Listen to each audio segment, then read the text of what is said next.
Vous écoutez Radio Air Libre 87.7 sous la fréquence modulée dans la région de Bruxelles-Capitale.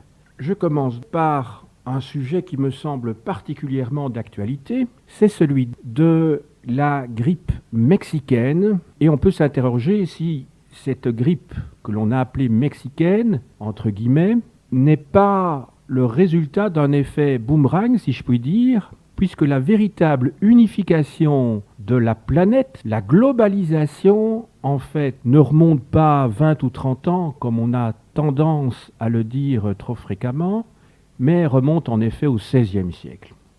Ceux qui ont unifié la planète, ce ne sont pas les hommes, ce sont les microbes et les virus. À partir de l'extrême fin du XVe siècle, et pendant les 100 ou 50 années qui suivent, les processus de pollution épidémique font un pas de géant. C'est désormais une grande partie du continent américain qui subit l'impact de l'unification. Les capacités dévastatrices de celle-ci se font désormais sentir sans commune mesure avec celles, pourtant déjà très intenses, qu'on avait notées en Europe. Au centre d'une méditation sur l'apocalypse américaine, il faut placer bien évidemment l'œuvre de Woodrow Borah. L'historien de Berkeley a en effet révisé, ou plutôt détruit les idées de Sudbury, qui se refusait à croire aux catastrophes de l'après-conquête en ce qui concerne le cas mexicain. Pour cette révision déchirante, les documents massifs les plus divers ont été utilisés par Borah. Sources pictographiques de l'époque de la Renaissance, qui proviennent des autochtones du Mexique, enquêtes et recensements espagnols, données du fisc qui, à l'aide de calculs assez simples relatifs à la charge d'impôt globale, à la taxation par famille et au nombre de personnes par ménage, permettent de reconstruire approximativement l'effectif humain à l'époque de telle ou telle ponction fiscale. Bien entendu, l'imprécision reste forte et les chiffres finaux en millions et en centaines de milliers d'âmes sont seulement, selon Borah, une devinette au point central d'une marge d'erreur probable. Cependant, par cette méthode, Borah et son équipe sont parvenus à obtenir des ordres de grandeur impressionnants pour le Mexique d'avant la conquête. Il est vrai que la culture du maïs permettait d'y entretenir, bien avant Cortés, le conquistador, une population considérable. Les signes de saturation malthusienne n'y manquaient pas. Du reste, on avait enregistré déjà quelques famines au cours du XVe siècle, et la persistance des sacrifices humains, après tout, pouvait être interprétée, pourquoi pas, comme le signe que la culture locale contenait divers éléments favorables à une limitation de l'effectif des sujets. Je rappelle ce que l'on entend par saturation malthusienne. En fait, il s'agit d'une théorie mise au point au tournant du XVIIIe et du XIXe siècle par un pasteur protestant, Malthus, qui expliquait que la population croissait de manière exponentielle, donc de manière géométrique, quand la production agricole, elle, ne progressait que de manière arithmétique, et que donc on avait un différentiel qui n'allait que s'accroître entre, d'une part, la ligne droite de la production agricole et, d'autre part, la courbe exponentielle de la population. Cela dit, le pire n'est pas toujours sûr. La catastrophe finale n'est-elle nullement inévitable? Les faits, bien établis, de tensions malthusiennes justement qu'on enregistrait au Mexique à la fin du XVe siècle, auraient fort bien pu conduire, en l'absence de contact extérieur et infectieux, à une pure et simple stagnation de longue durée des peuplements, laquelle eût été de même type que celle qu'on enregistrera en bien des régions d'Europe au XVIIe siècle. C'est le choc exogène de la conquête, dont il n'est pas besoin de rappeler qu'elle fut réalisée par Cortés aux dépens de l'Empire aztèque en 1519-1521, qui devait, lui, jeter bas cette démographie. Celle-ci fragile, en effet, mais relativement stable. Si l'on était resté en un pur contexte endogène, à supposer qu'on ait pu maintenir celui-ci vierge de pollution extérieure. Dans un premier apprécis, Cook et Simpson ont proposé les chiffres suivants pour l'hémorragie postérieure à Cortés de la population du Mexique central. Et je vais prendre ici que 3 chiffres à titre d'exemple. 1519, 11 millions d'habitants. 1597, 2,5 millions d'habitants. Vers 1650, 1,5 million d'habitants. Et en 1793, 3,7 millions. Alors ces nombres, qui sont déjà étonnamment hauts vers l'amont chronologique, et terriblement déprimés vers l'aval, donc en 1650, évoquent mieux qu'un long discours l'impact des raids espagnols et de la prise de possession qu'ils rendirent possible. Les recherches suivantes qu'a menées Audrey Borra dans les prolongements de son premier livre aboutissent à renforcer encore vers le haut et vers le bas, si l'on peut dire, cette impression d'écroulement. Une étude serrée de la Summa de Visitas, compilée en 1547, permet à l'historien américain de réviser en hausse les chiffres mexicains relatifs à la première moitié du XVIe siècle. Ceux-ci, continués par ceux des décennies suivantes, devraient désormais se lire comme suit. Je prends à nouveau 3 moments clés. 1518, 25,2 millions d'habitants. 1548, 7,4 millions d'habitants. Et 1608, 1 million 100 millions d'habitants. 100 000 habitants, excusez-moi. Un tel tableau évoque, entre 1518 et 1608, la mise en place persistante d'un taux de décroissance démographique. Celui-ci se situe entre 3 et 6% par an. Calculés sur une base locale, les taux en question sont spécialement atroces dans les basses régions côtières du Mexique central, plus exposées aux maladies au contact.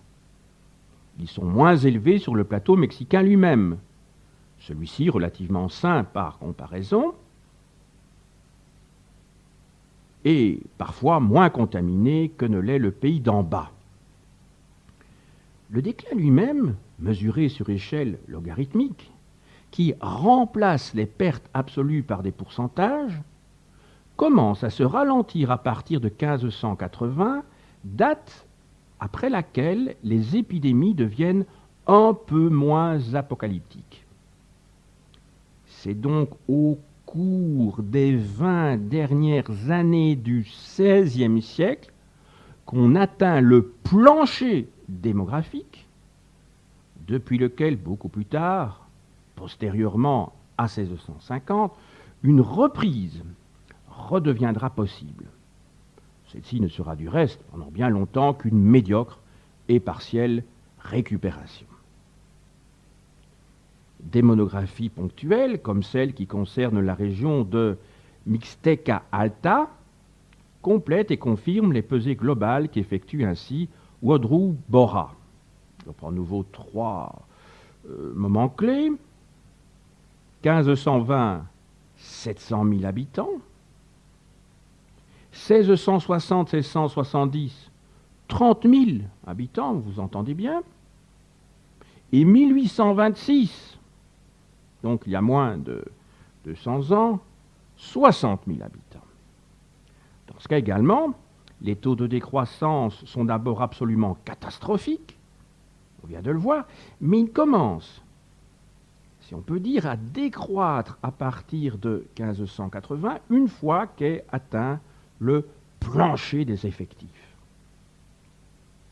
La récupération, lente et pénible, ne s'amorce en ce pays de Mixteca Alta qu'après 1650. Elle ne se confirmera, désormais très vive, qu'au-delà de 1850.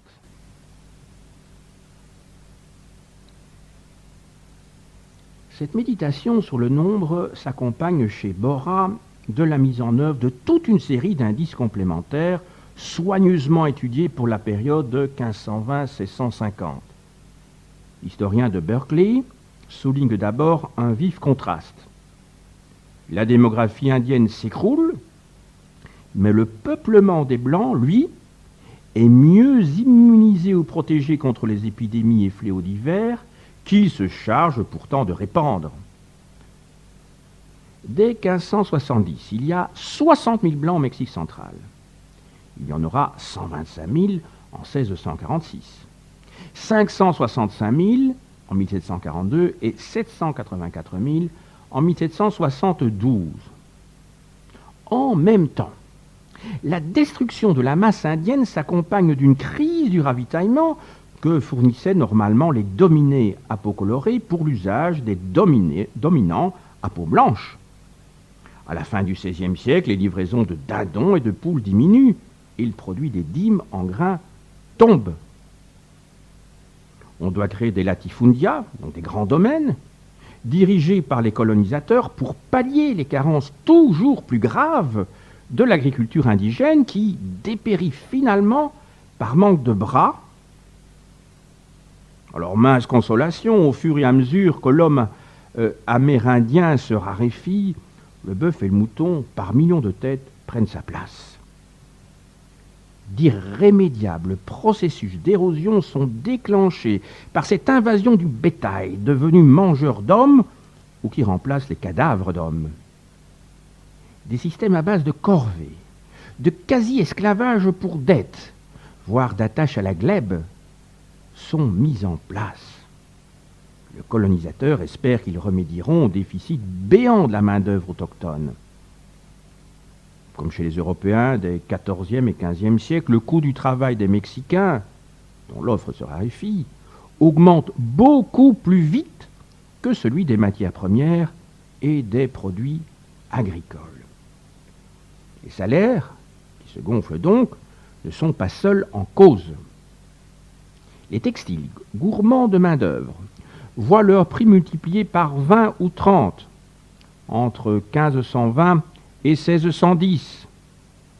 En revanche, l'inflation des cours du grain, plus dépendant de facteurs purement naturels, est nettement moins forte que celle qui affecte les tissus. On manque aussi au Mexique, après 1580-1600, de main-d'œuvre pour les mines argentifères. Le déficit local du peuplement pendant la première moitié du XVIIe siècle devient ainsi l'une des causes de la panne d'argent qui asphyxie graduellement au loin l'économie méditerranéenne. Et cela jusqu'à ce qu'interviennent, au Mexique encore, après 1670-1700, les reprises démographiques et minières. Même la conjoncture de construction d'églises se conforme assez fidèlement au trend, donc à la tendance séculaire, des populations de la Nouvelle-Espagne. Au Mexique espagnol des premières décennies, dit Borra, on bâtissait avec intensité pour la plus grande gloire de Dieu, tout comme on construira pour le profit plus tard en Europe, au plus beau temps de la révolution industrielle. On gaspillait au milieu des cantiques la main-d'œuvre indienne sur les chantiers sacrés. Et puis, après 1576, 1579, les bâtisseurs de cathédrales devront renoncer à leurs projets. On ne leur a pas forcément coupé les crédits. Mais il n'y a plus ni maçon, ni surtout manœuvre pour construire la maison de Dieu, ni assez de fidèles pour remplir celle-ci. Borra brièvement s'interroge sur les causes de ce déclin démographique, accompagné d'un cortège de phénomènes secondaires. Elle s'explique, en grande partie, par les phénomènes épidémiques consécutifs à l'unification microbienne. Il n'est pas question, bien sûr, d'absoudre ni de blanchir la colonisation espagnole, tout aussi cruelle qu'une autre. Il n'est pas non plus question de nier le fait que les Indiens, en certains cas, ont adopté une véritable attitude suicidaire. Ils se sont laissés mourir, ou bien ils ont renoncé à procréer. Mais ces causes ne peuvent être qu'additionnelles ou partielles. Le facteur central demeure microbien. À preuve, dans les régions d'Asie et d'Afrique, que touchera la colonisation européenne, on n'enregistrera pas de génocide ou d'ethnocide aussi radical que ceux qui furent constatés dans le Nouveau Monde. Les populations autochtones des vieux continents, elles, se maintiendront puis s'expandront. La relative bénignité du contact dans l'Ancien Monde n'était pas due à une gentillesse particulière du conquérant, mais à l'immunisation au moins partielle dont jouissaient les colonisés du cru par rapport aux microbes qui circulaient de longue date d'un bout à l'autre de l'Eurasie et de l'Eurafrique. Au contraire, les indigènes des Caraïbes, du Mexique et d'Amérique du Sud et du Nord doivent, eux, absorber en une seule fois le choc d'innombrables agents pathogènes. Ceux-ci infestaient de très longue date le vieux continent, mais leur action nocive était inconnue jusque vers 1500 dans les territoires récemment découverts qui allaient former le nouvel empire espagnol. Les maladies venues d'Europe, bénignes ou moins bénignes, telles que la rougeole, la variole, diverses variétés de grippe ou la scarlatine, prennent de ce fait des allures de catastrophe outre-Atlantique. La